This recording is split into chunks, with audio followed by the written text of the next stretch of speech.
activa, conoce día a día. Historia activa, la historia que motiva. Historia activa, donde la historia cobra vida. Es hora de escuchar y aprender, conocer y saber lo que ocurrió años atrás. Iremos en busca de la verdad. Historia activa, inicia bien tu día. Historia activa, conoce día a día. Historia activa, la historia que motiva. Historia activa, donde la historia cobra vida.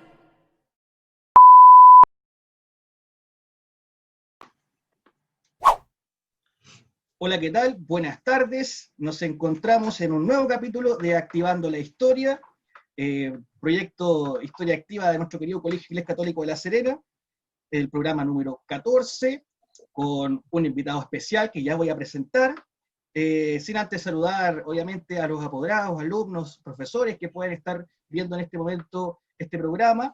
Los invito a dejar sus comentarios, suscribirse al canal también, Historia Activa en YouTube. Seguirnos en las redes sociales también. Hoy, 26 de agosto, tengo el agrado también de presentar a nuestro panel, el profesora Jimena Cortés, de nuestro querido Colegio Inglés Católico de La Serena, profesor Miguel Ángel Rosell, profesor de Filosofía, y nuestro jefe de departamento, don Sergio Cordero. Hoy día tenemos el agrado de la presencia virtual, ¿cierto?, de un nuevo Premio Nacional de Historia del año 2008, el profesor Eduardo Cavieres Figueroa, profesor licenciado en Historia de la Pontificia Universidad Católica Valparaíso, profesor de Historia y Geografía de la Pontificia Universidad Católica Valparaíso, magíster en Historia en la Universidad de Wisconsin, Madison, Estados Unidos, y doctor en Historia de la Universidad de Essex en Inglaterra. Sus líneas de investigación principalmente Historia Social, Historia Económica, Historia de Chile, profesor emérito de la Universidad Católica de Valparaíso, y además de la Universidad de Chile, profesor invitado de la Universidad de Alcalá en España y también de la Universidad de Valdivia. Como dije anteriormente, Premio Nacional de Historia 2008. Muchas publicaciones nacionales e internacionales referentes a sus temas de investigación. Algunos de sus libros podemos comentar Comercio Chileno y Comerciantes Ingleses, Sociedad y Mentalidades en Perspectiva Histórica, Servir al Soberano sin detrimento del vasallo, entre discurso y práctica, 150 años abriendo tu mundo, entre otros más y muchas más publicaciones también que le han otorgado además ese premio muy merecido del año 2008. Profesor, bienvenido a nuestro programa número 14 de Activando la Historia. Un agrado para nosotros tenerlo acá con usted. Con nosotros. Muchísimas gracias a ustedes, muchísimas gracias al colegio. Encantado de estar con ustedes, encantado de relacionarme, ¿no?, con los establecimientos educacionales, encantado de relacionarme con mis colegas que desde ya son mis amigos. En fin, estoy muy grato de poder participar. Muchas gracias a usted, profesor. Vamos a comenzar con una pregunta en general dentro de lo que es el tema central, lo que va a ser nuestro tema central de conversación hoy día. La pregunta es la siguiente. ¿Cómo se inició en los estudios de la historia usted? ¿Cuáles fueron sus motivaciones, profesor, para dedicarse a la historia principalmente? Bueno, es casi una historia del inconsciente. Me refiero a que uno tiene situaciones que va asumiendo, ¿no?, desde muy pequeño. Nosotros teníamos en casa, tuve la dicha de contar con unos padres fabulosos. Teníamos problemas, pero nunca faltaron los libros, por ejemplo, y siempre hubo un ambiente, ¿no?, de bastante interés por conocer el mundo donde vivíamos. De tal manera de que mis historias de muy pequeño, referidas a lo que escuchaba en casa, ¿no?, sobre el mundo de los egipcios o sobre el mundo del Renacimiento, o sobre situaciones contactadas con la historia universal, yo creo que no definieron mi interés por ser historiador, pero sí quedaron muy metidas dentro de mi mente. Yo he tenido una serie de recorridos, ¿no? Y dentro de esos recorridos, mi primer título profesional fue el de profesor normalista, lo cual siempre me ha significado muchísimo. Tengo un tremendo aprecio por la educación básica, pero fundamentalmente por ese tipo de educación que desgraciadamente ya terminó y es muy imposible de recuperar. Pero con ello digo que estaba al mismo tiempo trabajando ya administrativamente en educación, y se dio la oportunidad de ir a la universidad. La verdad es que opté por dos líneas, una era el derecho y otra la historia. Quedé en ambas, en distintas universidades, derecho en la Valparaíso, historia en la Católica.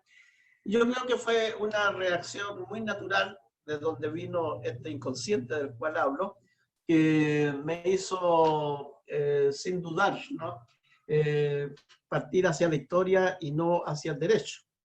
Pero sí con una situación que creo que fue importante, que en el caso de historia, el currículum era bastante flexible. Más aún, entré a estudiar historia en un momento en que uno podía entrar a estudiar historia desde cualquier sección cronológica de la historia. Podíamos entrar desde la historia antigua o desde la historia moderna y contemporánea o desde la historia latinoamericana. Y entré a historia latinoamericana, lo cual me permitía de alguna manera organizar horarios. Y junto con eso, ya en ese primer año, entrar a estudiar teoría de la historia, que es una materia, ¿no?, que me acompañó y me sigue acompañando hasta hoy día, hace ya más de 40 años en la docencia de ella. Así que, repito, las cosas son azarosas, pero al mismo tiempo tienen un cierto sentido. Y para mí el sentido fue correcto, el de caminar por la historia y estar acá. Muy bien, profesor.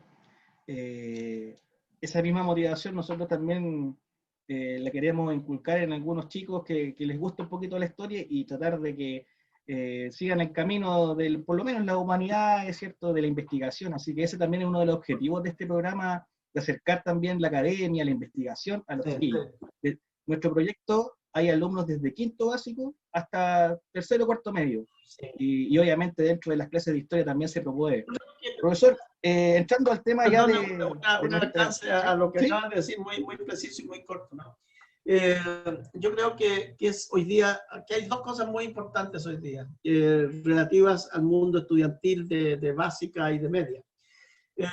La primera es volver a interesar por el estudio y volver a darle significación a lo que es la educación. Yo personalmente creo que ya no bastan más reformas, que son generalmente administrativas. Este año veremos qué pasa con esto de la salida de los colegios municipales a estos nuevos organismos. Para mí no es lo fundamental. La administración de la educación no tiene que ver con la esencia de la educación. Entonces, en primer lugar, repito, me parece que tenemos la necesidad imperiosa de volver a significar la educación, pero en sus términos esenciales, no en sus términos administrativos o económicos, ¿no?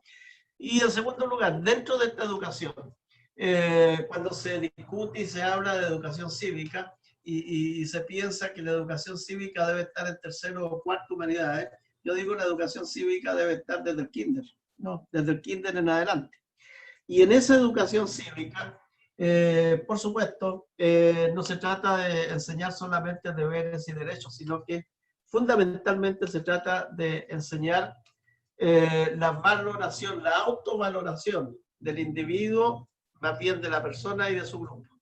Y en esa autovaloración, la historia sigue siendo muy importante. De tal manera que un mensaje para los estudiantes del colegio, ¿no? No se trata de estudiar historia para ser profesor de historia, necesariamente. Se trata de estudiar historia para poder reconocerse, en lo que somos en un momento determinado, en el reconocimiento que pueden tener de su familia, en el reconocimiento que pueden tener de su entorno. Y eso evidentemente lo da una mirada hacia el pasado, porque no nacimos en el presente, no nacimos hoy día, ¿no? Y no vamos a vivir todos los días en este día. Por lo tanto, hay que moverse en el tiempo y creo que es un buen consejo, ¿no?, que le puedo dar a los chicos y a los jóvenes para que piensen un poco más abiertamente en términos de lo que es la vida. Perfecto, profesor, Eso. potente mensaje que usted acaba de darle también a nuestros alumnos. Profesor, entrando a la materia de la temática de nuestra conversación hoy día, la pregunta es la siguiente: ¿cómo podemos entender el presente mirando el pasado en el contexto de lo que es Chile y América Latina y las consecuencias que va a tener nuestra pandemia? Y ahí vamos a ir generando algunas otras preguntitas. Yo creo que desde siempre, ¿no?, pero muy insistentemente en las últimas décadas, digo de que en realidad a mí y a los historiadores no nos debe interesar el pasado por el pasado. En general existe como la convicción de que los historiadores estudiamos el pasado. Y eso es falso. Eso es falso si lo dejamos hasta allí.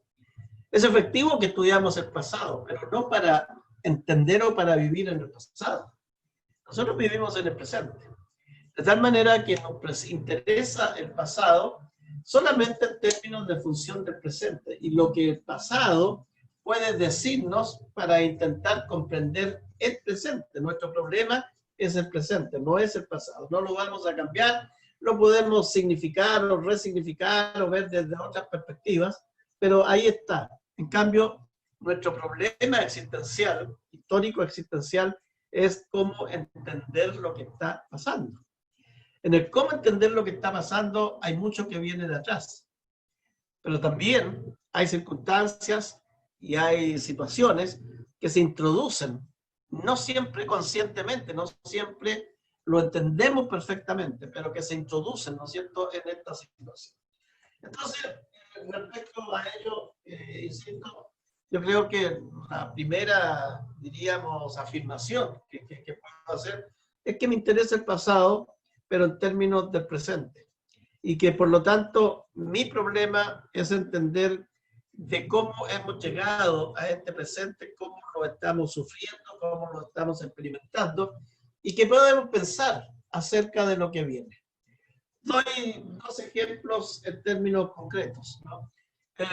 Mis dos últimas publicaciones son de este año, ¿no? Una de ellas, la primera, que salió en enero y que está depositada todavía en los estantes de la editorial y creo en la librería Antártica, se llama Octubre 2019, contextos económicos, contextos y responsabilidades políticas y económicas. Y como lo dice el título, se refiere a lo que sucedió, ¿no?, con el estallido social del año pasado. Pero mi análisis no es sobre octubre. Es decir, esa es la fecha en donde yo estaba situado. Y por lo tanto, pensar en octubre del 2019, ese presente, que todavía es nuestro presente, significaba no solamente describir de cómo se estaban incendiando estaciones del metro, o cómo había violencia en las calles, o cómo se incendiaron edificios, ¿verdad?, etcétera, etcétera. Sino que el asunto era cómo llegamos a esto. Y para eso, evidentemente, tenía que hacer un recorrido, ¿no es cierto?, hacia el tiempo pasado, pero no era por lo que, como se dijo en algún momento como eslogan, no son los 30 pesos, sino que son los 30 años. Es que no basta con decir los 30 años, hay que decir, bueno, ¿qué pasó en estos 30 años? Y es lo que hago en ese libro, hablando desde mis propias experiencias, además, desde 1989, yo estaba en Alemania, estaba en Berlín cuando cayó el muro de Berlín, por lo tanto tenía esas sensaciones, ¿no?, muy arriesgadas profundamente en lo que ello significaba, conversando todas las noches de esa semana con los amigos alemanes, tomando cerveza, por supuesto, en fin, ¿no? Pero sobre todo pensando en el mundo que se anunciaba. Y el mundo que se anunciaba era un mundo feliz. Tan feliz que al poco tiempo después sale el libro de Fukuyama sobre el fin de la historia, en donde anunciaba precisamente que ya el conflicto Occidente-Oriente se había terminado, etcétera, etcétera. Pero no solamente fue eso, sino que coincidió además esa situación con el hecho, ¿no es cierto?, de que en América Latina estaban terminando también las dictaduras. Y en Chile, precisamente, en el 90 teníamos la vuelta a la democracia con el ascenso al poder de Patricio Aylwin, que también ¿no? Lo vivimos y también fue una situación de mucho optimismo, de mucho pensar un futuro mejor. Con todos unos rituales además magníficos, ¿no? En el Estadio Nacional, en fin. Entonces, junto a ello, incluso puedo decir qué estaba pasando en los países de Europa del Este, ¿no? En Checoslovaquia, en Hungría, en fin, todos estos que eran dictaduras y que entraron en vías de democracia, etcétera, etcétera, ¿no?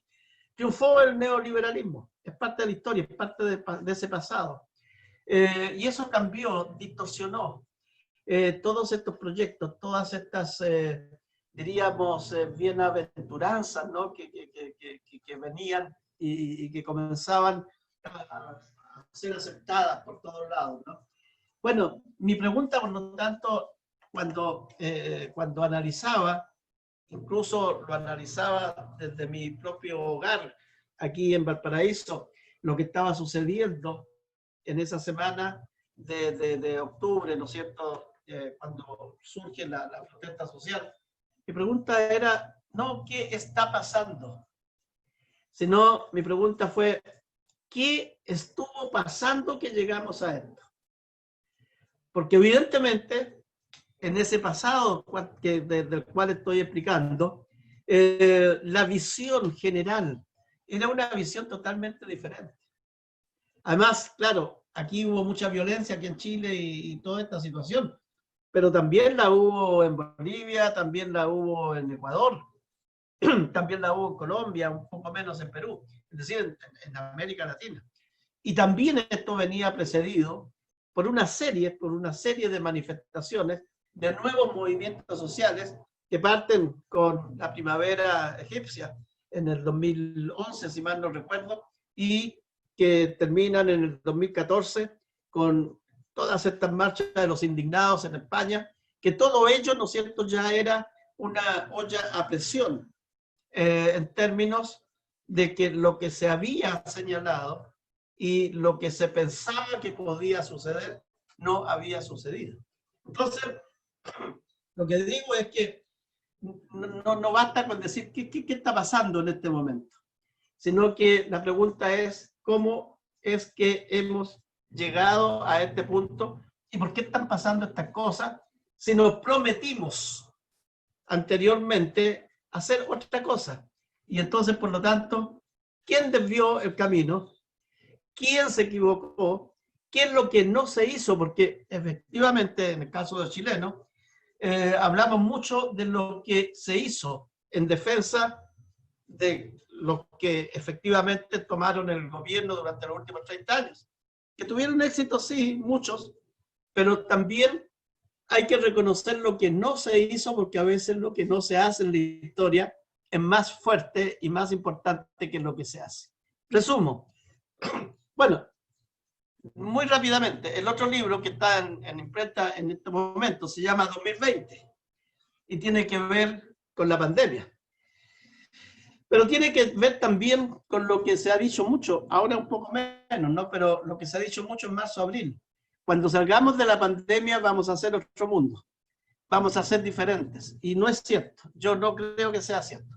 Y el libro entonces se llama 2020 y se llama la persistencia de las desigualdades, la fragilidad de las libertades.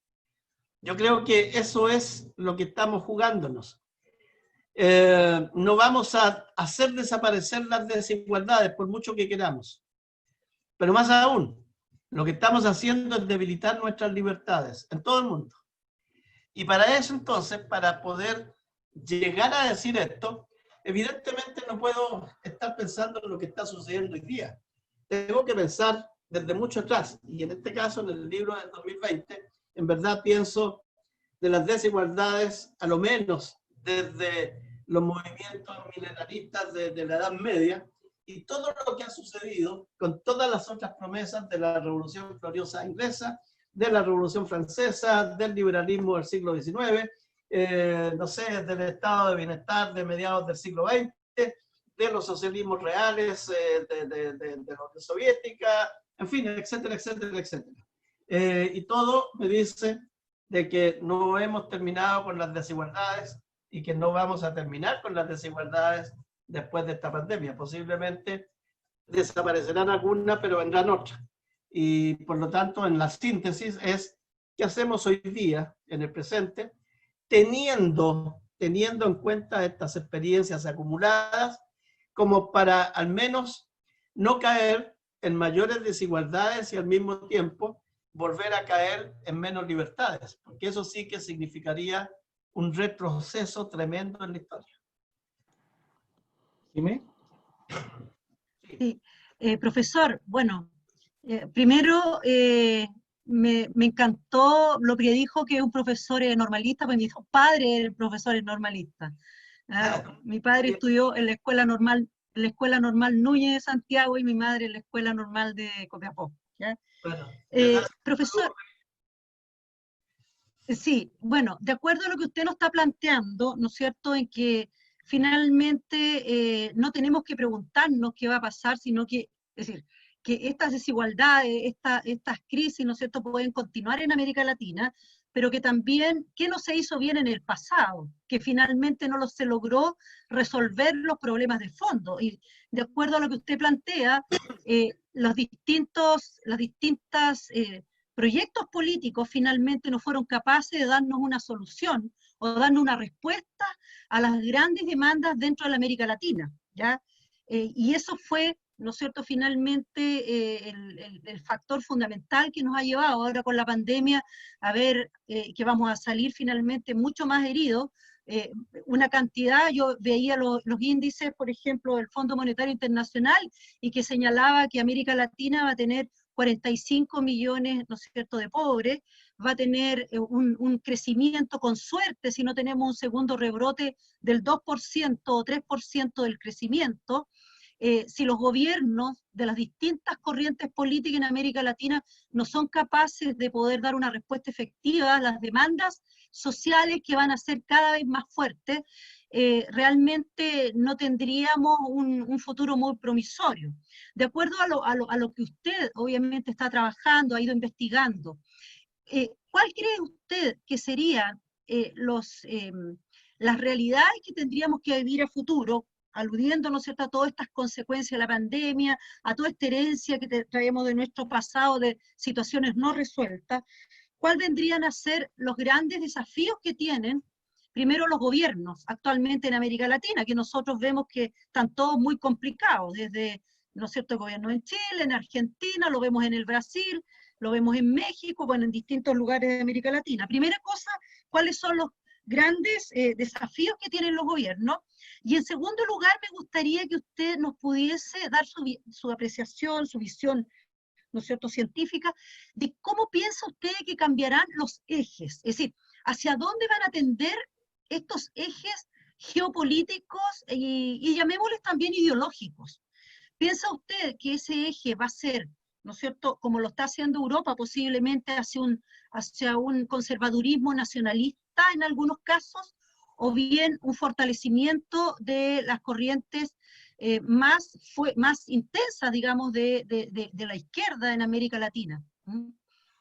Sí, bueno, gracias por la pregunta. A ver, yo quizás le voy a dar una respuesta posiblemente sorprendente, pero es lo que yo pienso. Pero para ello tengo que contextualizar naturalmente, ¿no? Lo primero que yo diría es que esto, pensando en Tucídides, ¿no? En el historiador griego, uno de sus problemas planteados fue si efectivamente la historia era inevitable. Y eso significaría hoy día pensar que no tenemos mucho que hacer en adelante y que tenemos que esperar simplemente lo que venga porque ya está determinado así. Algo que por lo demás siempre ha estado presente y en cada momento de crisis se ha vuelto a pensar cómo salimos, ¿no es cierto? Yendo más allá de lo que pareciera ser que está indicado que va a suceder, ¿no? Eso en primer lugar. Una segunda contextualización. Y por eso digo de que uno tiene que entender el presente a partir del pasado, pero no quedarse en el pasado. Es decir, yo vivo en Valparaíso, creo efectivamente de que más o menos entre 1840 y 1880, Valparaíso vivió una época de progreso muy interesante.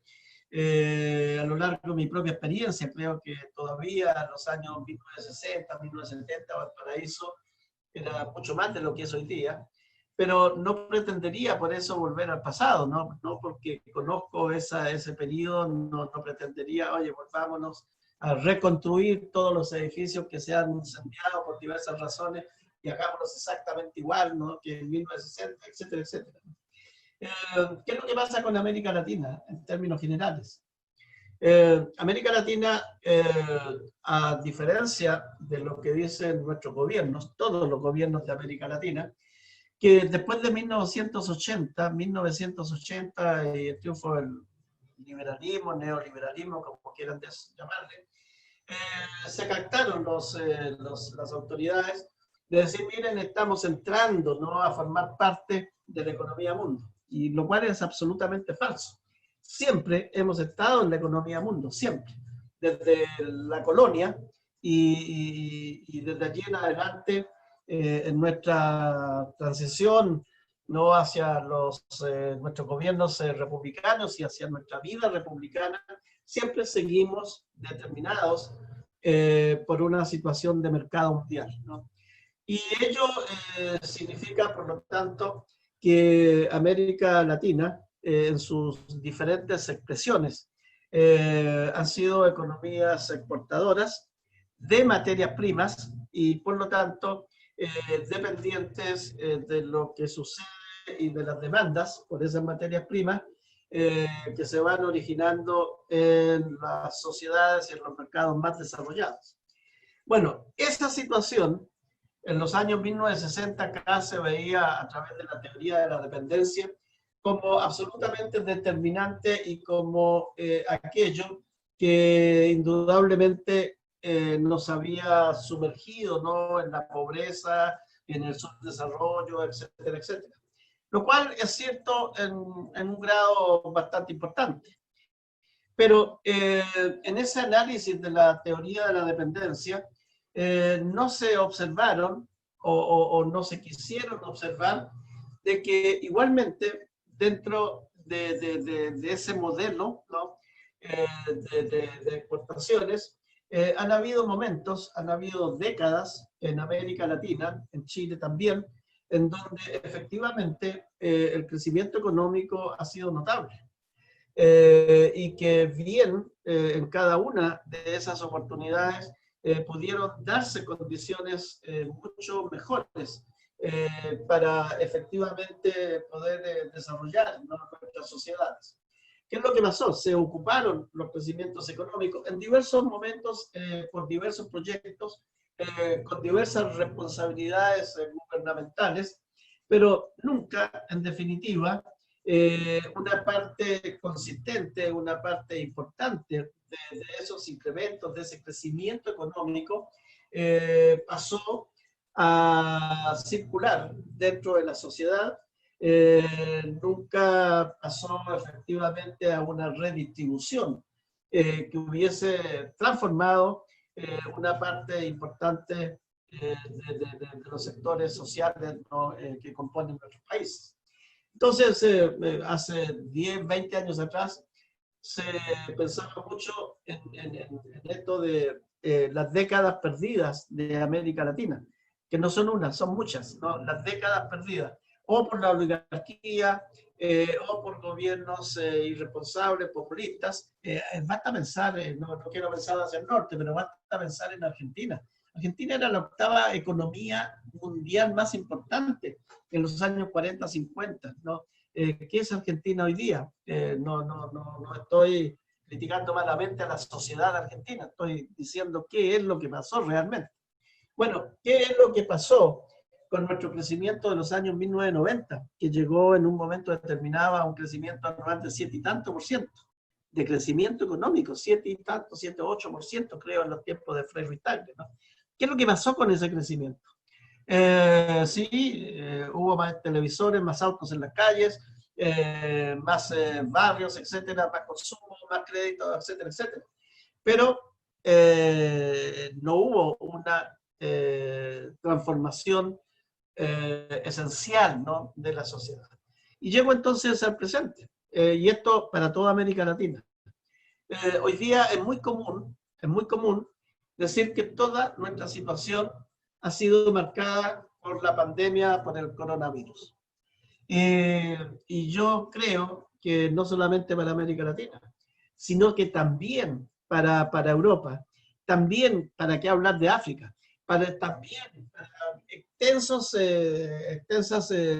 territorios, ¿no?, y sociedades de Asia. Es que los problemas no están planteados no se plantearon por primera vez por la pandemia, ya venían, ¿no? La crisis del Estado, de los estados nacionales, la crisis de la desafección política, la pobreza, las condiciones de vida que materialmente sí fueron mejores que antes, pero tampoco de las más brillantes, porque junto con el crecimiento de las condiciones de vida de las sociedades más subordinadas, las desigualdades respecto a los grupos de élite minoritarios, pero siempre numerosos en todos nuestros países, fueron también creciendo. Entonces, el malestar social, las preocupaciones, las condiciones de vida, la informalidad, la gente que está en la calle no es de la pandemia. En México ya hicimos un estudio hace 2 años atrás. En México el 60% hacia arriba del mercado laboral era un mercado informal. Y en Chile, durante los últimos 2 o 3 años, el sector informal ha ido creciendo, pero muchísimo más rápidamente que el sector formal.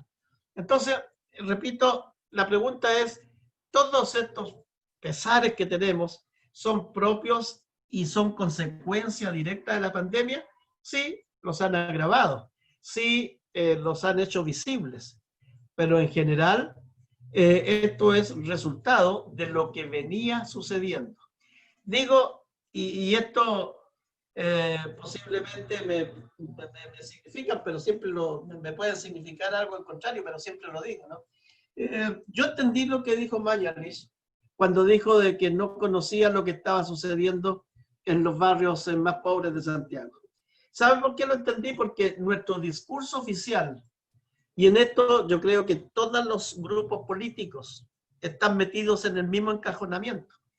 Todos estábamos metidos en un discurso de que siempre las cosas iban mejores y que había menos pobreza, que había menos gente en las calles, que había, etcétera, etcétera, etcétera.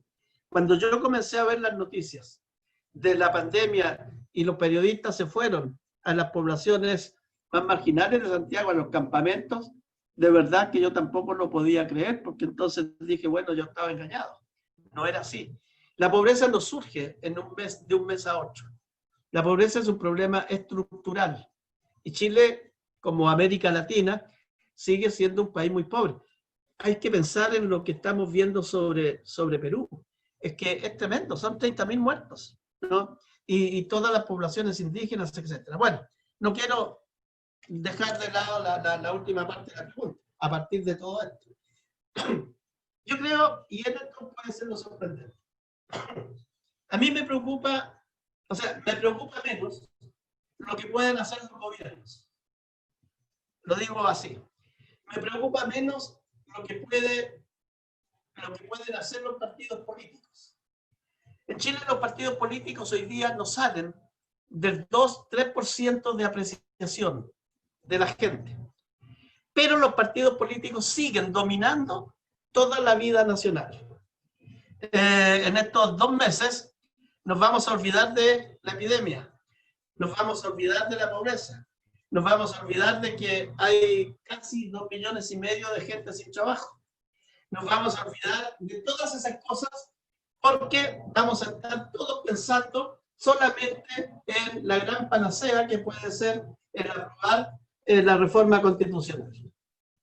Y de allí para adelante, bueno, serán 2 años de esperar cuál va a ser la nueva constitución. Y esto no significa estar en contra de una nueva constitución. Significa pensar en los momentos oportunos para hacer una buena constitución. Bueno, independientemente de aquello, no me preocupan, por lo tanto, ni los políticos ni los gobiernos. ¿Sabe? Lo que más me preocupa son las sociedades. Y lo resumo y termino por esto. Hay 2 autores, Acemoglu y Robinson, que han escrito 2 libros muy importantes. Uno en el año 14, me parece, que se llamó, y fue un éxito en todas partes, ¿por qué fracasan las naciones? Creo que se llama así. Son economistas, ¿no? Y el año pasado publicaron otro libro que se llama El pasillo estrecho, y que tiene que ver igualmente con la situación un poco actual y con lo que viene en adelante. Y ellos cuentan y toman muy interesantemente un relato que viene de Alicia en el País de las Maravillas. Alicia se encuentra con la Reina Roja y la Reina Roja le dice, vamos a correr. Y comienzan a correr. Pero al poco rato, Alicia se da cuenta que por mucho esfuerzo que hace, en realidad está corriendo, pero está parada en el mismo lugar. Y entonces se detiene y le dice, oiga, pero ¿qué pasa? Yo corro y no avanzo. Entonces la Reina Roja le dice, sí, lo que sucede es que ustedes están acostumbrados a pensar que están avanzando, pero no lo hacen. No, siguen en lo mismo. Es decir, si quisieran realmente avanzar, tendrían que hacer un esfuerzo de 2 o 3 veces más de lo que suponen que tienen que es su límite. Bueno, los autores lo que hacen con este pasaje, y lo interpretan, dicen, miren, lo que ha sucedido es que los estados y por lo tanto los representantes del estado, los gobiernos en el fondo, siempre están avanzando más rápidamente que las sociedades. Y no podemos pensar de que vamos a transformar este mundo, esta historia, si es que las sociedades por lo menos no avanzan al mismo nivel que los estados. Por lo tanto, y yo lo encuentro absolutamente muy esencial esa situación. Por lo tanto, para mí, las respuestas que no son para mañana ni para la próxima semana, ni para el próximo año, pero sí son respuestas que ya debieran comenzar a configurarse. Tienen que ver precisamente con la reacción de las sociedades. Y las sociedades, esto es lo que se discute hoy día en Europa y en América Latina, y en Chile. Las sociedades están enfrentadas o a defender o a seguir defendiendo un régimen democrático, pero un régimen democrático con adecuaciones al siglo XXI, con adecuaciones al presente, o a seguir cayendo en populismos, o a seguir volviendo, ahí ya no sería, porque por último, ahí podrían haber situaciones novedosas, pero que dudo que las hayan. Pero además de ello, retrotraerse hacia unos nacionalismos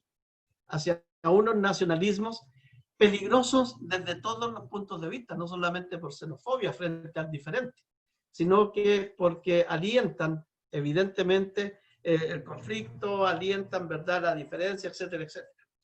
Entonces, si la sociedad no es capaz de discernir respecto a sus decisiones, bueno, va a caer en la situación en que está Bielorrusia hoy día, o va a caer en la situación en donde ha caído Turquía o Hungría, que pasaron por momentos de recuperación de la democracia y hoy día están metidas dentro de un mundo autoritario del cual yo no sé cómo se va a salir. Y aquí me parece que puede suceder lo mismo. Para eso, y con esto termino, ¿no? Para eso yo creo que hay 12 situaciones que son claves y que lo dije al comienzo. Uno es la recuperación de la educación, pero de una educación efectivamente que forme mentes, que forme conciencias, una educación que vuelva a recuperar las personas sobre los individuos. Hoy día la educación es suma de individuos y suma de resultados. Tenemos que volver a la educación que vuelva a estos individuos o vuelva a hacer de estos individuos personas. Y lo segundo es la conciencia histórica, es la conciencia del papel que tenemos dentro de nuestras sociedades y que no podemos pensar que otros van a solucionar nuestros problemas, sino que cada uno de nosotros tiene que solucionarlos a partir de sus reales convicciones, pero al mismo tiempo de su real conciencia de lo que somos y de lo que significa la vida. La vida es una sola, se nos va muy rápidamente y si queremos efectivamente tener una sociedad mejor, es también responsabilidad de cada uno de nosotros. Yo desde ese punto de vista tengo un cierto optimismo, pero claro, no es un optimismo ni una aclaración de principios para el próximo año, sino que esto es volver a reconstruir una sociedad y a volver a darle valores significativos. Perdón la extensión, pero... Muy bien, profesor. No, perfecto. Es la idea que usted nos comente sus percepciones y sus visiones. Miguel Ángel. Profesor, mire, hace un tiempo atrás nos visitó al colegio la historiadora Sol Serrano y ella dentro de todas las charlas que nos dijo, nos contó de que Chile en la década de los 50 era un país muy pobre en realidad. Sí. Y que de ahí se ha intentado, digamos, ir desarrollando una economía y luego entonces estábamos catalogados dentro de lo que significaba que era un país subdesarrollado. Después con el tiempo parece que el discurso cambia y pasamos de ser países desarrollados, subdesarrollados a ser países en vías de desarrollo y después como que queriendo mejorar pasamos a ser países emergentes. Pero claramente que la situación de la pandemia deja al desnudo una realidad muy fuerte en Chile que está asociada con el tema de la gran brecha que existe de pobreza que hay en Chile. Y que en algún momento José Joaquín Brunner en el año 91 lo manifestó, el tema de la educación, la gran brecha que se va a existir en lo que va a ser educación y lo que va a generar después con el tiempo y va a desencadenar grandes temas de pobreza. Y la pregunta que, porque usted recién lo analizó, es ¿qué se necesita o qué debemos hacer como país para acortar definitivamente la brecha de pobreza que hay? Que es una brecha de pobreza que no es, digamos, absolutamente comparable con lo que le pasa a Argentina, con lo que le pasa a Perú. Por ejemplo, usted recién mencionó que en Perú, claro, hay 27.000 casos de coronavirus fallecidos, pero ellos son 33 millones de habitantes. Y en Chile somos 18 millones y tenemos 11.000 casos, 11.000 casos. Y es casi proporcionalmente lo mismo. Esa es mi pregunta. Sí.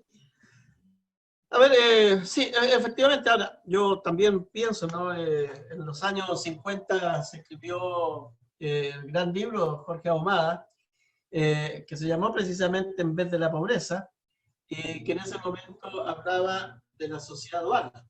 Y el prólogo del libro, las primeras páginas, él hacía un pequeño cuento muy interesante, ¿no? Decía, si uno llega al aeropuerto de Santiago, en ese momento era Cerrillo, me imagino, se encuentra con un país bonito, con todo un orden, etcétera, etcétera, y en el trayecto hacia el centro va penetrando precisamente en ese mundo del país que todos quieren y que todos, qué sé yo, reconocen, etcétera, etcétera. Pero si nos alejamos a 2 o 3 cuadras de ese camino, nos encontramos con el otro Santiago, que no tiene nada que ver con esa visión y que efectivamente nos muestra un mundo mucho más real.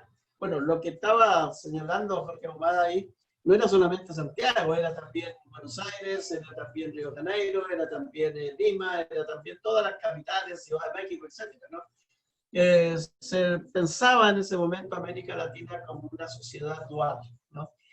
Yo creo que hoy día la situación es mucho más compleja, porque ya ni siquiera es dual, ¿no? Ya es un abanico de degradación, lo digo degradación en el buen sentido de la palabra, ¿no? En donde muchos han dicho bajar desde los barrios de Cordillera en Santiago hacia el poniente significa ir sumergiéndose en una serie de sociedades que son ajenas y que bien podrían estar en África o por allí en alguna aldea asiática, no sé, etcétera, etcétera. Lo cual también hay un poco de exageración a veces. Pero en fin, yo creo que efectivamente en los últimos 50 años Chile, y hay que reconocerlo, ha avanzado muchísimo, ¿no? Y lo ha hecho fundamentalmente no solo en términos materiales, sino que hubo un momento de buenas políticas públicas en donde se pensó que la educación podía ser uno de los trampolines verdaderos para provocar este cambio más sustancial, en donde se pensó efectivamente que no se podían construir casas de 20 metros cuadrados para una familia de 5 personas, que había que ir por lo menos de 40 para arriba, en donde se pensó que las comunicaciones también tenían que modernizar. En fin, hubo esfuerzos, ¿no? Pero para mí el problema es un problema que tiene que ver con una naturaleza de nuestra sociedad que se quedó en una especie de leyenda, más que de leyenda, ¿no? En una especie de mala interpretación de lo que nosotros efectivamente éramos. Hasta hace muy poco tiempo atrás, unas décadas atrás, se seguía insistiendo y se seguía enseñando a los niños fundamentalmente de que Chile era un país singular dentro de América Latina, precisamente porque era más o menos parecido a una isla. Teníamos el desierto por el norte, teníamos la Antártica por el sur, teníamos la cordillera por un lado y teníamos el mar por otro. Entonces, que eso nos hacía diferentes. Y eso no solamente fue una construcción cultural que vino desde las élites, ¿no? Desde el siglo XIX y de antes también, sino que además de ello fue penetrando en la propia sociedad chilena, lo cual se agigantó, por supuesto, después de la Guerra del Pacífico, porque a esa convicción de que éramos diferentes se unió de que siempre éramos victoriosos, ¿no? Y comenzamos, por lo tanto, a mirar en forma diferente a nuestros vecinos, sobre todo a los vecinos del norte. Tanto es así que a mediados del siglo XIX comenzamos a autoproclamarnos como los ingleses de América Latina. Y digo, y lo subrayo, autoproclamarnos. Porque mi tesis doctoral, trabajada en Inglaterra, es precisamente sobre las relaciones, bueno, fundamentalmente económicas, pero también veo otro tipo de relaciones entre Chile e Inglaterra en el siglo XIX. Y de verdad yo revisé completamente entre 1820 y 1880, completamente, ¿no? The Economist y The Times, ¿no? Los dos periódicos más importantes. Yo nunca me encontré con que en Inglaterra dijeran que estaban orgullosos de los chilenos porque los chilenos éramos su arte ego, digamos. No, nunca, jamás. Eso fue una creación nuestra. Y si ustedes se recuerdan, ya ustedes sí se van a recordar, en los años 90 nos transformamos en los tigres del Pacífico, o los leopardos, no sé qué cosa. Yo creo que eso de alguna manera nos hizo, se habló mucho durante el primer gobierno de Bachelet, de que éramos los mejores estudiantes de América Latina, pero éramos malos compañeros. Porque efectivamente en ese momento de crecimiento económico de Chile nosotros comenzamos a salirnos de todas nuestras relaciones con América Latina, lo cual fue un error, pero histórico garrafal. Nosotros somos latinoamericanos en primer lugar. Y nosotros respondemos, en primer lugar, a una serie de comparaciones y de similitudes que tenemos, sobre todo con nuestros vecinos, y con nuestros vecinos, sobre todo con los peruanos. Yo creo que un poco de los resentimientos que existen entre Perú y Chile, por ambos lados, provienen de que somos muy semejantes en términos de nuestros mundos intelectuales, en términos de nuestras sensibilidades europeas, etcétera, etcétera. Y por eso, y con la guerra más encima, nos hacemos más enemigos que amigos, ¿no? Pero yo creo que, en primer lugar, tenemos que estar allí. Ahora, efectivamente, por lo tanto, coincidimos en nuestros sistemas de exportación, que con Perú, con Bolivia, con Ecuador en parte solamente, somos países mineros y por lo tanto tenemos unas ciertas estructuras también muy semejantes. Pero no queremos confiar en nosotros mismos. De tal manera de que incluso lo que hoy día se llama el neoextractivismo, que de alguna manera provocó la caída de Evo Morales, ¿no? y que también provocó la caída de Correa en Ecuador. El neoextractivismo, a pesar de gobiernos muy progresistas en sus discursos, no impidieron la entrada de grandes inversiones extranjeras, lo que significan carreteras nuevas para comercio, pasar, ¿no?, por territorios indígenas que significaron conflictos muy fuertes hace muy poco tiempo entre los gobiernos y los sectores indígenas, de otra naturaleza de lo que nos sucede acá, etcétera, pero que en términos generales coinciden todos en no poder superar los bolsones de pobreza. Entonces, para mí, en este sentido, yo no tengo nada contra la Unión Europea, todo lo contrario. Para mí la Unión Europea es la gran experiencia histórica del siglo XX. Es decir, lograr reunir a 27 sociedades que pasaron en guerra permanente antes de 1950 y tras pasar 50 años, a pesar de problemas comunes, etcétera, etcétera, pero pasar 50 años en una atmósfera, ¿no es cierto?, de libre circulación de las personas, de libre circulación de una moneda común, etcétera, etcétera, es un ejemplo. No se había dado en la historia anterior. Para mí la Unión Europea es el ejemplo de lo que nosotros podríamos hacer acá. Y en ese sentido, yo soy plenamente integracionista. No a nivel latinoamericano, porque hay diversas divergencias y es un proceso muy complejo. Pero sí, por lo menos a nivel regional.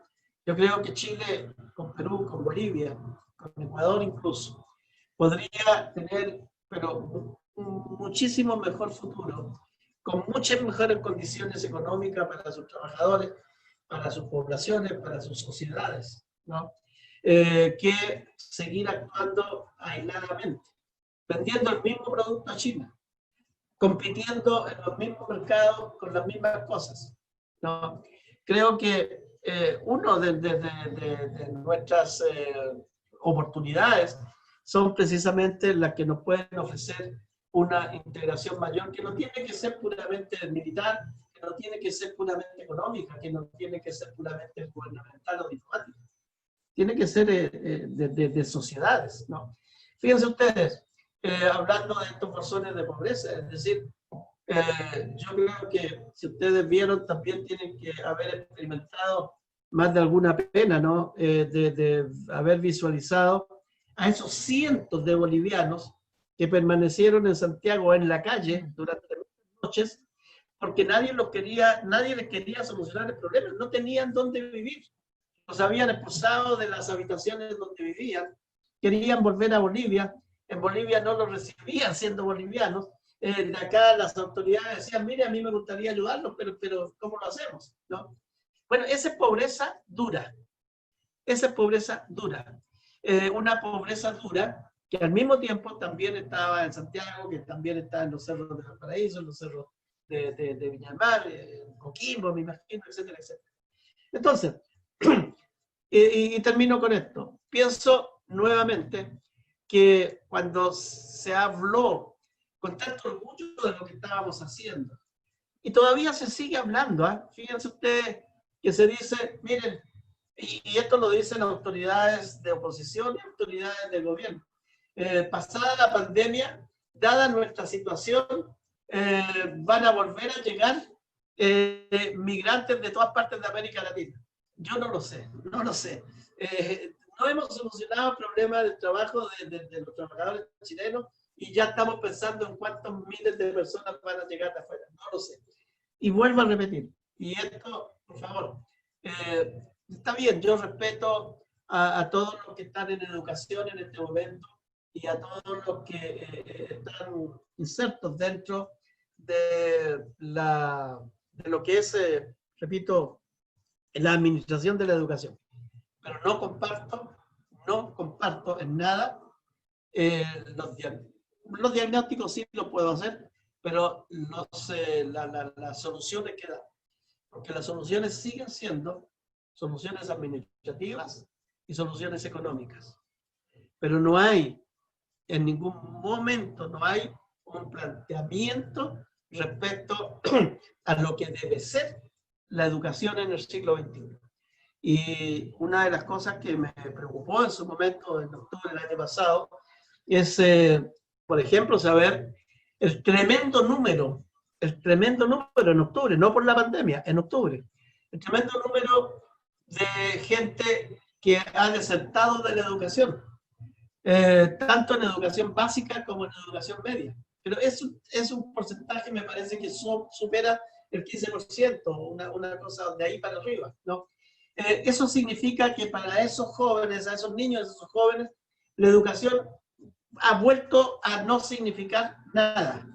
Y en ese sentido te digo, bueno, ¿cómo pudimos perder la educación que teníamos? Yo estudié siempre en educación pública y tuve la mejor educación que pude haber tenido, la mejor educación.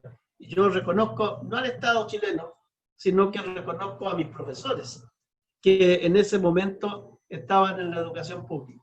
Si no resolvemos el problema de la educación, por favor, no podemos resolver el problema de la pobreza. ¿Por qué? El padre Berríos, jesuita, lo escuché un mes, 2 meses atrás, decía, ¿cuál es nuestro problema hoy día de la pobreza? Es que la pobreza no solamente es material. Hoy día no vemos gente descalza en las calles o sin algo, a no ser cuestiones muy extremas, ¿no? El problema es que esta pobreza, decía, se ha hecho ordinaria. Y es, desde el padre Berríos, yo creo que debe haberle costado decirlo, pero tenía que decirlo, que la pobreza se ha hecho ordinaria. Esa pobreza se ha hecho ordinaria porque simplemente ha quedado al margen de la educación. La educación municipal, la educación fiscal, ha perdido 20 o 30 años de vigencia, pero sobre todo ha perdido a una parte importante de la generación que va a seguir siendo pobre. Y allí, en realidad, nuestro problema es mucho más esencial de lo que pensamos. Si no se trata, vuelvo a repetir, de que se aumente el 5% el presupuesto en educación, o que se lleven 10 computadores más a una escuela determinada, porque llevan los 10 computadores y a los 2 días la misma gente de la población se los roba. Eso significa precisamente la vulgarización de nuestra sociedad. Entonces, la verdad es que, y ahí otra vez, es difícil pensar, claro, Chile era un país, yo mismo sufrí eso, lo viví, lo experimenté, era un país muy pobre en los años 60, 70, como lo era Bolivia, como lo era Perú, como lo era Ecuador. Todos estos países hoy día no son tan pobres, pero siguen siendo pobres. Y hay que pensar entonces, bueno, ¿qué es lo que ha sucedido? Muy bien, profesor. ¿Sergio? Sí. Don Eduardo, bueno, se habló respecto a una de las fragilidades históricas problemáticas estructurales, como es el caso de la pobreza, ¿bien? El desarrollo, y cómo lamentablemente todavía eso no se ha superado. También, junto a ello, creo que, y usted también lo está planteando en el libro que está a punto de salir, está esperando ahí en la puerta del horno, que tiene que ver con la fragilidad de las libertades. A partir del estallido social, se ha venido discutiendo en el Parlamento algunas normativas, ¿no es cierto?, que pueden restringirlas, y ahora también la estamos viendo con esta pandemia, donde también, ¿no es cierto?, nuestra movilidad, obviamente por temas sanitarios, también se ha restringido. Pero eso tiene que ver con un proceso que ya viene dándose con antelación, por ejemplo, hablando de un neoconservadurismo hoy, o bien ha ido surgiendo en base, ¿no es cierto?, a estos hechos coyunturales que se han dado últimamente. Sí, a ver, efectivamente yo creo que en estos términos igualmente la pandemia ha visibilizado situaciones, pero no las ha originado. Y en términos generales quisiera referirme muy puntualmente a tres cuestiones que son fundamentales, ¿no? Y que venían de mucho antes. En primer lugar, lo que tiene que ver con el cambio demográfico y con el cambio ambiental. Claro, la gente, yo mismo, ¿no? Me siento en excelentes condiciones, ¿no? Pero no nos detenemos a pensar lo que ha significado que en este momento podamos vivir prácticamente 2 veces lo que vivía una persona común en 1920 o 1930, ¿no? Hemos duplicado las esperanzas de vida. Pero eso tiene un costo. Y además de tener un costo, tiene igualmente sus necesidades de adecuación, sus necesidades económicas, etcétera, etcétera. Pero junto con eso está el problema ambiental, el problema ecológico. Indudablemente que las sequías o las inundaciones o el calentamiento global, etcétera, etcétera, tienen una situación, ¿verdad? Que finalmente siempre se refleja en cuestiones sociales, ¿no? Que finalmente siempre se refleja en que la gente se ve obligada a transformar sus hábitos de vida, sus condiciones de vida, porque se cierran, ya lo hemos visto, no se cierran las minas de carbón, porque ya por cuestiones ambientales, la tecnología aplicada es mayor y eso significa menos demanda, ¿no? de fuerza laboral, etcétera, etcétera. Entonces ahí hay 2 situaciones que vienen de antes y que tendrán que resolverse, porque de otra manera es que no podemos aguantar lo que está sucediendo en ambas situaciones. Lo que tiene que ver con el cambio de estructura demográfica tiene que también que ver con el sistema de pensiones, que hoy día es una discusión permanente, no solamente en Chile, en todas partes del mundo. Bueno, esa es la primera situación. La segunda tiene que ver precisamente con ya la instauración de la 4ª revolución industrial, ¿no?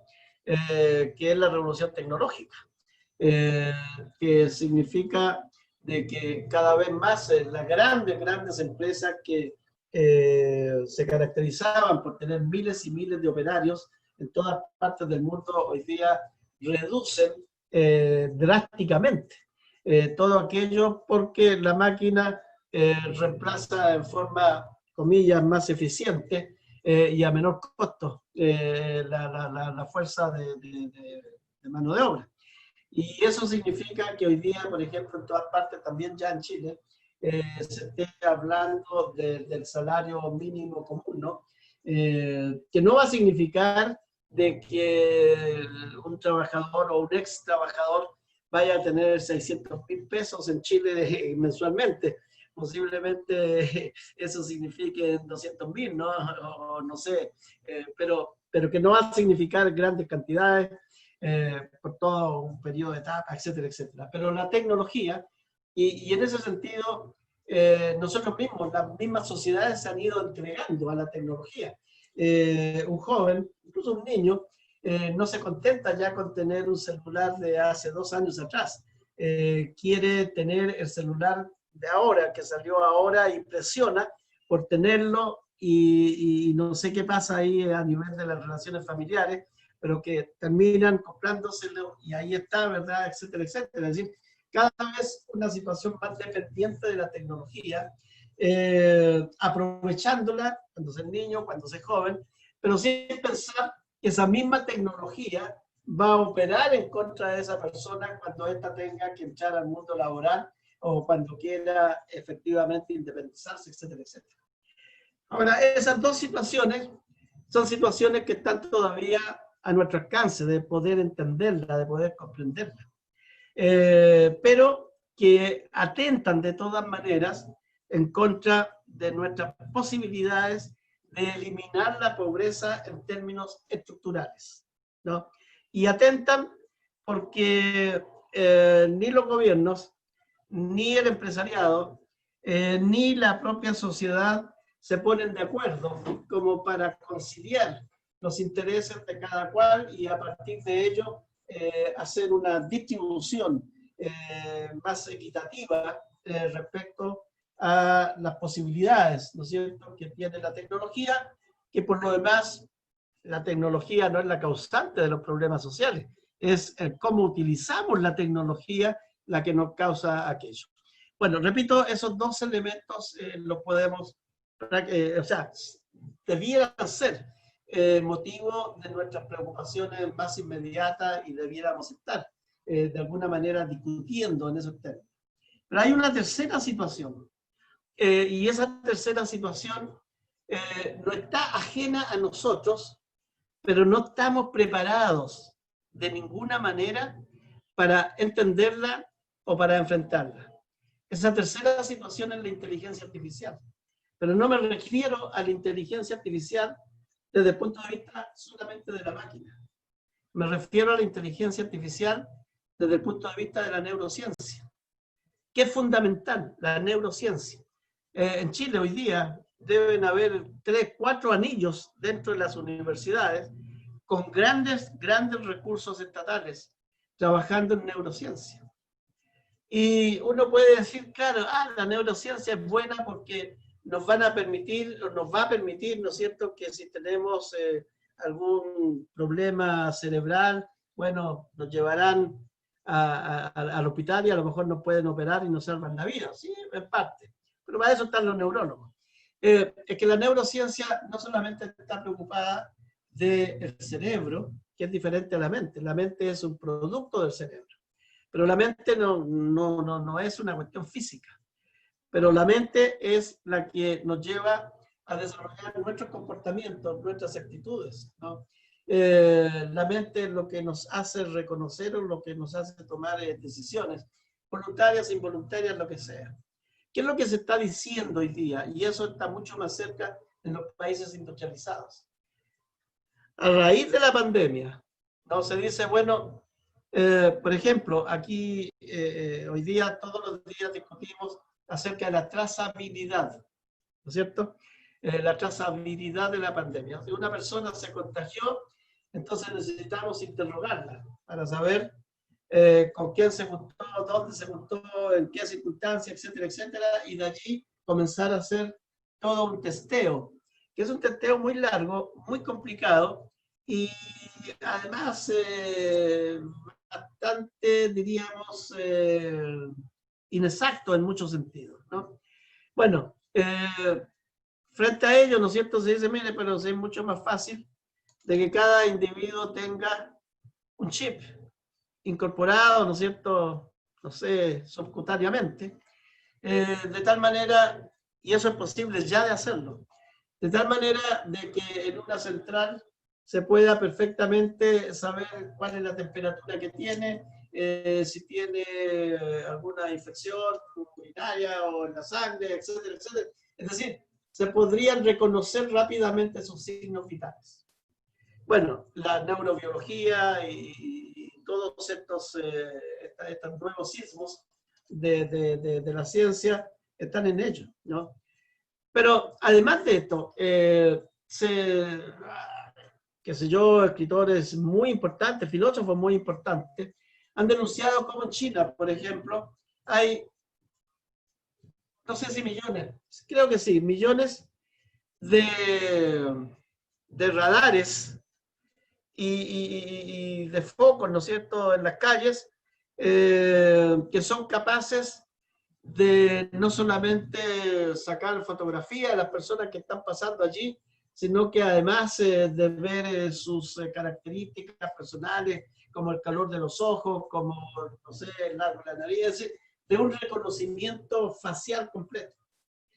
Pero además se ha dicho, se ha escrito, que en realidad ya están en condiciones, ¿no?, de poder saber, ¿no?, medir cuáles son como las sensaciones, en primer lugar, que se manifiestan. ¿Qué diario compra? ¿Qué diario compra? ¿Qué día lo compra? Por lo tanto, ¿qué se deduce de aquello? ¿Es favorable o no es favorable al régimen, etcétera, etcétera? Es decir, si ustedes leyeron en su momento los libros de Huxley y 1984 de Orwell, ¿verdad? Que hace 40 años atrás nos decían de que iba a llegar un momento. Bueno, ellos lo decían que ya había llegado el momento.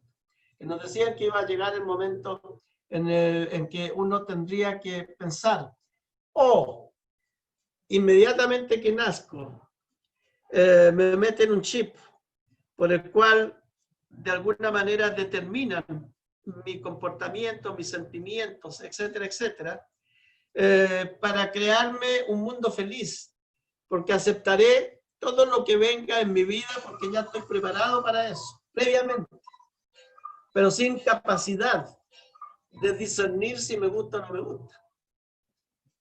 O a partir, ¿no es cierto?, de las etapas de mi vida, el Estado me va sujetando, me va controlando a partir de diversos mecanismos, de diversos instrumentos, a partir de los cuales pueda determinar, ¿no es cierto?, mis comportamientos y mis actitudes.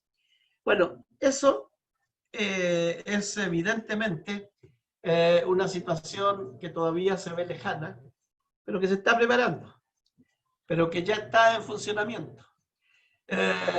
Y sobre lo cual, indudablemente, es muy poco lo que podemos decir como sociedad, porque ni nuestros niños, ni nuestros jóvenes, ni nosotros los adultos, hemos nunca tenido una formación, ¿no es cierto?, sobre la mente, o hemos tenido formación sobre la psiquis, etcétera, y por último dependemos del psiquiatra en casos extremos, y el psiquiatra hoy día tampoco depende de sus intuiciones, sino que depende de su batería de medicamentos como para equilibrar, ¿verdad?, lo que está fallando.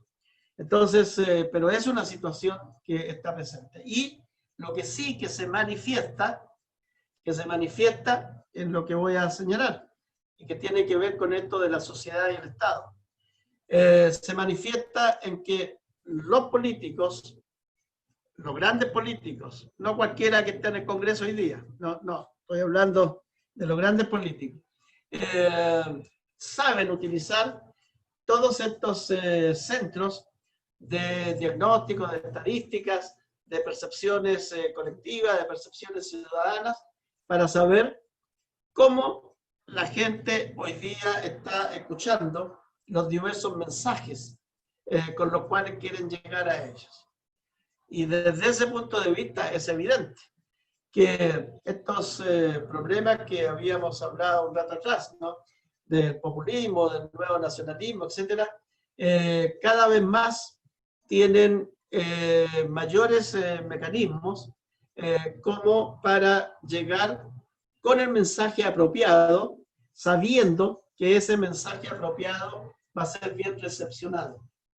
Pero ellos tienen mayor garantía y mayor claridad que la propia gente, porque la propia gente no se da cuenta de que efectivamente está siendo utilizada porque le sale mucho más cómodo simplemente elegir el mensaje, no decodificarlo, simplemente aceptarlo y decir, ah, sí, esto me parece bien, voy para adelante en esta situación, sin hacer análisis y sin pensar en lo que viene. Entonces, yo por eso digo de que para mí el problema de la desigualdad es un problema que no va a desaparecer. Seguramente se va a manifestar en forma diferente. Lo último que quiero decir, que siempre me parece importante, el científico Hoskin escribió un libro, no lo escribió, bueno, seguramente fue una conversación, ¿no? Un libro que fue el último que se publicó, magnífico, en donde ya no pensó en la teoría de los hoyos negros en el espacio, sino que pensó, creo que por primera vez en la Tierra, en lo que estaba sucediendo. Y bueno, él estaba lleno de tecnología, y estaba lleno de la tecnología más, pero más importante, en la vanguardia de la tecnología, ¿no? Habían logrado incluso llegar un poco a copiar su voz, ¿no? Para que se le entendiera mejor. Que lo hacía la máquina, no lo hacía él, por supuesto. Bueno, y su imagen, ¿no es cierto?, de lo que podría acontecer a poco tiempo más, es que seguramente íbamos a llegar a una sociedad con una élite muy pequeña, capaz de pensar, capaz de decidir, capaz de vivir en los mejores términos, y todo un resto de población de iguales. Porque ahí también hay que pensar, ¿no? ¿Qué significa la igualdad? Bueno, estos de iguales, pero de iguales en un nivel bastante alejado de todo este otro grupo intelectual, de élite, etcétera, etcétera. Para entenderlo mejor, yo de alguna manera lo comparo con el mundo de los egipcios, de los faraones del siglo 40 a.C. El poder político junto con un grupo de sacerdotes formados desde pequeñitos que tenían los secretos del conocimiento y que no los traspasaban a nadie. Y el resto de la población era igual, o eran egipcios o eran esclavos. Yo creo que en eso igualmente tenemos que empezar a pensar. Mi generación posiblemente poco, pero sobre todo las generaciones más jóvenes tienen que comenzar a pensar porque se les va a ir la vida en esto. Y ahí entonces vuelvo a repetir el problema de la educación, el problema de la historia. Muy bien, profesor. Súper claro también los mensajes, el análisis que usted realiza. Hemos hablado hoy día de mirando la historia, ¿cierto?, del pasado, pero desde el presente, el tema de la pandemia, el tema de la pobreza, América Latina, Chile, el contexto también mundial. Y la verdad que ha sido una conversación bastante con harto fruto, ¿cierto?, de lo que usted ha realizado en su investigación, en su trabajo, ¿verdad? Y lo que también lo convirtió en un Premio Nacional de Historia. Tengo un alumno que le quiere realizar una pregunta. Él es Aitor Yaques, de séptimo básico, y la pregunta es la siguiente, profesor. Buenas tardes, profesor Calles. Mi nombre es Aitor. Mi pregunta es la siguiente. ¿Cómo podemos hacer para que los niños se incentiven en la investigación de la historia? ¿Cómo se llama el niño? Aitor Yaques. Aitor. Hola, Aitor. Aitor, si me estás escuchando, un gusto de saludarte y muchas gracias por participar y por preguntar, ¿no? Mira, yo creo, porque todos hemos sido niños y hemos tenido tu edad, y de verdad que en el fondo lo que sucede, ¿no es cierto?, es que de repente nos delata el estudio, hay más cosas interesantes que uno puede descubrir en esa edad, el juego, los amigos, etcétera, etcétera, ¿no? Yo creo que uno tiene que estresarse, uno tiene que entusiasmarse, y yo junto con el entusiasmo te diría que no pierdas la capacidad de asombrarte. Es decir, cuando descubras algo que no lo sabías o que no estaba en ti, no lo dejes pasar, sino que detiénete en ello y obsérvalo de tal modo de que te cause, como te digo, asombro y eso te entusiasme por saber más y más. La historia se aprende desde muchos puntos de vista. Años atrás, uno aprendía mucha historia leyendo cuentos, leyendo aventuras, ¿no? Aventuras que sucedían en mundos diferentes y que permitían a uno imaginarse cosas. Entonces, yo te diría de que a veces jugando uno aprende historia, conversando con los amigos se aprende historia porque uno aprende a saber cuáles son sus vidas, cuáles son sus experiencias. Conociendo el barrio, aprende lo que está sucediendo, cómo va transformándose, etc. No necesitas, repito, estresarte en base a la búsqueda de ser el mejor de todos, etc. No, te repito los términos, ¿no? Primero, entusiasmo por saber qué es tu mundo. En segundo lugar, asombrarte porque encuentras que en la naturaleza, desde el bicho más pequeño, ¿no? Tiene toda una organización de vida fabulosa. Y en tercer lugar, a partir de ello, por lo tanto, fuera el entusiasmo del asombro, esta convicción, esta responsabilidad, esta situación, ¿verdad?, de comprometerte a efectivamente saber cuál es tu mundo, cómo lo estás viviendo y cómo puedes progresar en el mismo. Y yo te deseo que te vaya, pero súper, súper bien. Y recuerda, ¿no? Lee, observa, mira a tu entorno y trata siempre de pensar que tú eres una persona en un mundo en donde no estás solo, sino que estás en medio de muchas interrelaciones y todas ellas son importantes. Muchas gracias, profesor. Aitor va a estar muy, muy contento con eso, con su respuesta. Bueno, ya llevamos 1 hora y algo de programa, hemos abusado de su tiempo, profesor. Nosotros estamos muy agradecidos de su visita. Sergio, para ir despidiendo el programa. ¿Cómo? Ahí, Sí, Sergio, bueno, también a la despedida. don Eduardo, agradecerle su disposición para haber estado con nosotros, haber entregado, ¿no es cierto?, de su valioso tiempo, esta posibilidad de conversar con usted, de interactuar y que también nos vaya marcando un poco lo que está escribiendo últimamente. Y por lo tanto le agradezco enormemente ese tiempo entregado, así, y haber compartido con usted.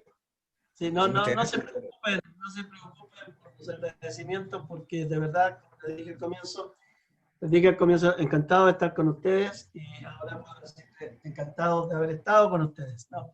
De verdad, para mí también es un estímulo y para mí también es parte no de mi oficio. Es como le decía al chico recién, es que sin entusiasmo, sin motivación, sin asombrarse, es que la verdad es que lo otro es un ejercicio profesional que pasa pero no tiene sentido.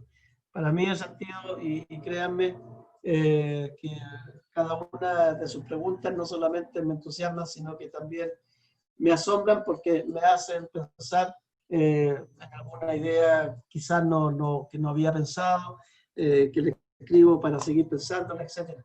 Así que repito, no me agradezcan tanto porque yo también tengo que agradecerles esta oportunidad de conocerles, de intercambiar ideas con ustedes, de conversar con ustedes y, por cierto, ¿no?, de acercarme a ese mundo escolar que sigue siendo para mí de lo más importante, ¿no? Muchas gracias a ustedes. Muchas gracias. ¿Jimé? Gracias, profesor. Un privilegio haber estado y haber compartido con usted.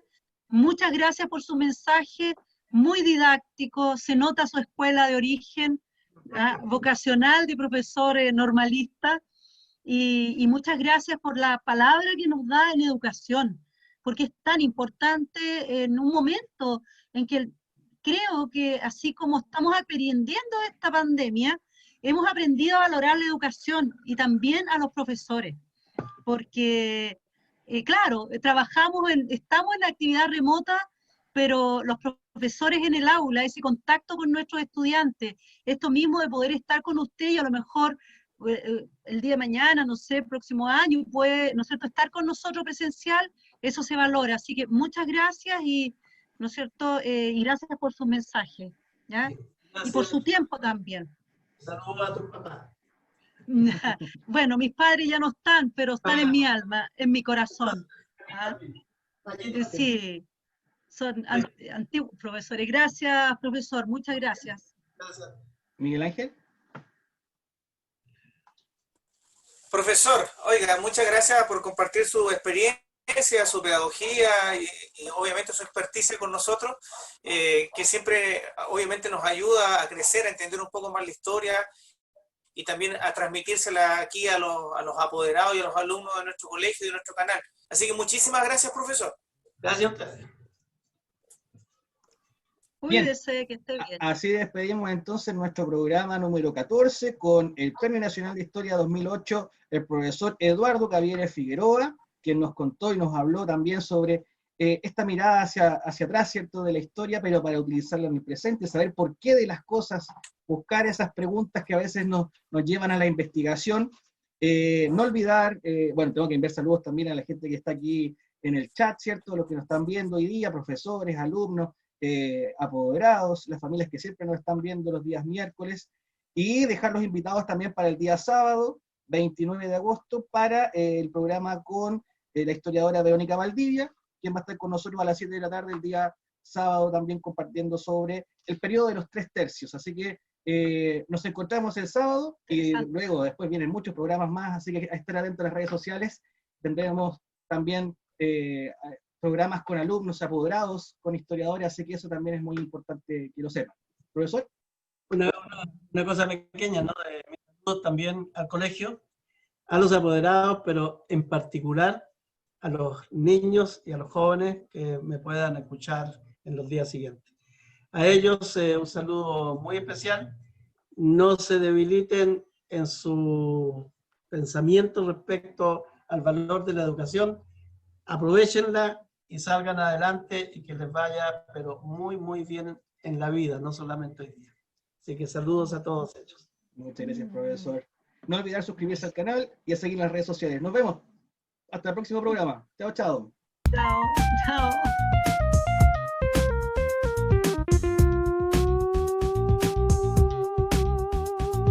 Historia activa, inicia bien tu día. Historia activa, conoce día a día. Historia activa, la historia que motiva. Historia activa, donde la historia cobra vida. Es hora de escuchar y aprender, conocer y saber.